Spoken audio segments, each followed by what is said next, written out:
Hello viewers, মিডর of education চ্যানেলে সকলকে স্বাগতম।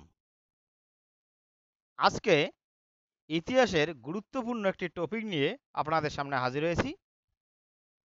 হলদিঘাটের যুদ্ধ, যেটি 1576 খ্রিস্টাব্দে ঘটেছিল আকবরের সঙ্গে। তা এই হলদিঘাটের যুদ্ধ আলোচনার আগে আমি আপনাদের একটা কথা বলে রাখতে চাই যে প্রাচীন ভারতের যে কোনো বিষয়ের ভিডিও পেতে অবশ্যই চ্যানেলটি পেজে গিয়ে সার্চ করুন, আপনারা পেয়ে যাবেন।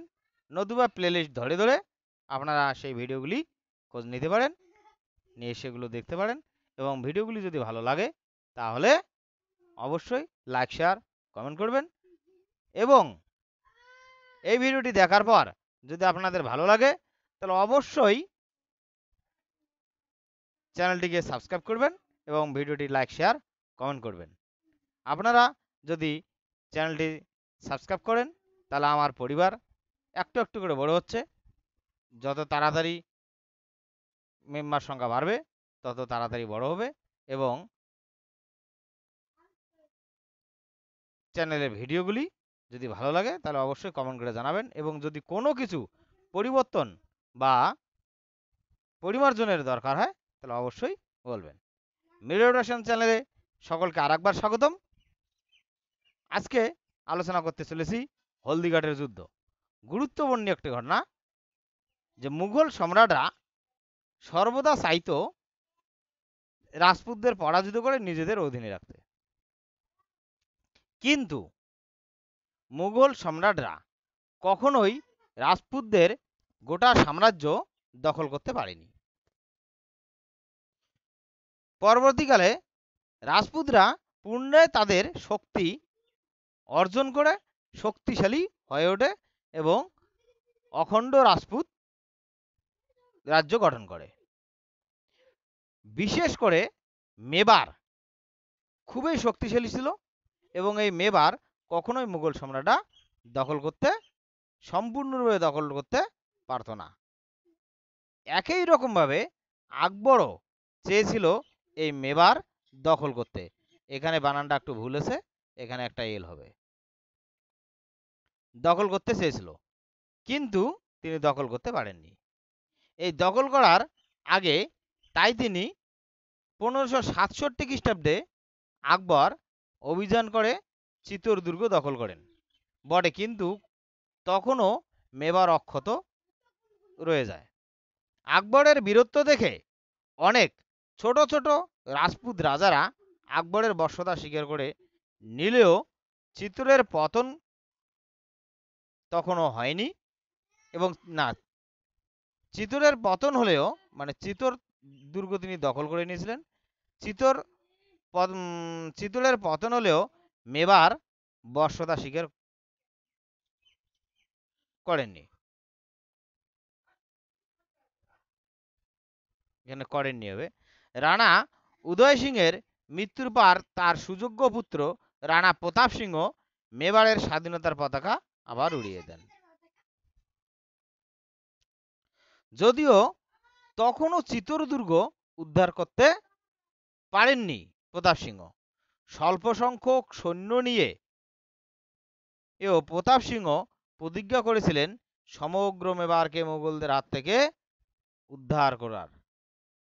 সম্রাট আকবর উদার শর্তে মেবারকে বশ্যতা স্বীকার করার প্রস্তাব দিলে প্রতাপ সিং তা অগ্রাহ্য করেন। এতে আকবর ক্ষুব্ধ হয়ে আকবর স্থির করেন যে মেবারের এই অহংকার ভেঙে দিতে হবে, অর্থাৎ প্রতাপ সিংহের অহংকার ভাঙতে হবে এবং প্রতাপ সিংহের এই অহংকার ভেঙে সম্পূর্ণ মেবারকে দখল করে তার পায়ের কাছে এনে ফেলতে হবে এবং প্রতাপ সিং যেন তার কাছে নতজানু হয়ে থাকে। মেবারের যেটুকু অংশ প্রতাপ সিংহের হাতে আছে তা দখল করে প্রতাপ সিংকে নতজানু করবেন, আকবর এটা স্থির করলেন। তাই তিনি 1576 খ্রিস্টাব্দে 18 জুন আকবর সেনাপতি আসফ খাঁ ও মান সিংহের নেতৃত্বে এক বিরাট বাহিনী মেবার জয়ের জন্য প্রেরণ করেন। কিন্তু হলদিঘাটের প্রান্তরে মুঘল বাহিনীর বিরুদ্ধে বীর বিক্রমে লড়াই করেও এই রক্তক্ষয়ী সংগ্রামে প্রতাপ সিংহ পরাস্ত হন। পরাস্ত হয়ে যুদ্ধের গতি প্রকৃতি বুঝতে পারেন যে যুদ্ধে পরাজয় সম্মুখে উপস্থিত তিনি, তাই যুদ্ধক্ষেত্র থেকে পিছু হটতে বাধ্য হন। তিনি পলায়ন করে জঙ্গলে আত্মগোপন করেন। আত্মগোপন করে মুঘল বাহিনীর বিরুদ্ধে তিনি যুদ্ধ চালিয়ে যান। 1597 খ্রিস্টাব্দে তার মৃত্যুর আগে বহু দুর্গ ও রাজ্যের বহু অংশ তিনি পুনরুদ্ধার করেন, কিন্তু পুনরুদ্ধার করা সত্ত্বেও তিনি গোটা রাজপুতানাকে উদ্ধার করতে পারেননি। রানা প্রতাপের স্বাধীনতা প্রিয়তা ও আত্মসম্মান বোধকে শ্রদ্ধা জানিয়ে তার বিরুদ্ধে আকবর আর কোনো বড় অভিযান পাঠাননি। প্রতাপের মৃত্যুর পর তার পুত্র অমর সিং মেবারের সিংহাসনে বসলে আকবর মেবার জয়ে উদ্যোগ করেন, কিন্তু বাংলা অভিযানে ব্যাবৃত থাকায় সম্রাটের পক্ষে মেবার জয় সম্ভব হয়নি। হলদিঘাটের যুদ্ধে প্রতাপ সিংহকে পরাজিত করতে পারলেও সমগ্র রাজপুতানা সম্রাট আকবরও জয় করতে পারেননি। ফলে দেখা যায় মুঘলদের প্রধান বিরোধী শক্তি হিসেবে রাজপুতরা তখনও অস্তিত্ব বজায় রাখেন। ফলে মুঘল রাজপুত দ্বন্দ্বে অবসান তখনও হয়নি। এই মুঘল রাজপুত দ্বন্দ্ব প্রায় যতদিন মুঘল সাম্রাজ্য দিল্লির সিংহাসনে ছিলেন প্রায় ততদিনেই ছিল, এবং এই হলদিঘাটের যুদ্ধে আকবর জয়লাভ করলেও তিনি মেবারকে পুরোপুরি ধ্বংস করতে পারেননি, এবং মেবারের প্রতাপ সিংহকেও তিনি তার নতজানু করতে পারেননি। এই হলো হলদিঘাটের যুদ্ধ। যদি ভিডিওটি আপনাদের ভালো লেগে থাকে তাহলে অবশ্যই লাইক, শেয়ার, কমেন্ট করবেন, এবং সাবস্ক্রাইব তো করতেই হবে, কারণ আমার এই পরিবারটিকে আপনারা সাবস্ক্রাইব করে তাড়াতাড়ি বড় করে তুলুন।